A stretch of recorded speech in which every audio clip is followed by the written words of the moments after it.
छत्तीसगढ़ भारतीय जनता युवा मोर्चा की प्रदेश उपाध्यक्ष व अधिवक्ता दीपिका शोरी ने कोंडागांव में युवा मोर्चा जिला कार्य समिति की बैठक ली,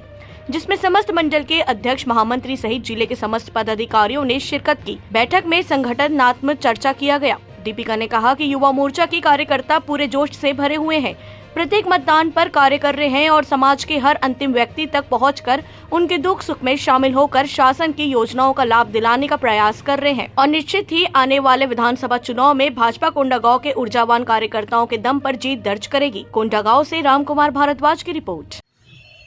आज कोंडागांव जिला के मैं युवा मोर्चा जिला प्रभारी होने के नाते आज युवा मोर्चा की पूरी टीम के साथ, जिला टीम के साथ आज यहाँ पे जिला की बैठक रखी गई थी, जिसमें हमारे सभी 10 मंडलों के जिलाध्यक्ष और महामंत्रियों के साथ आगामी जो कार्य योजना थी उसको लेकर विस्तृत चर्चा हुई।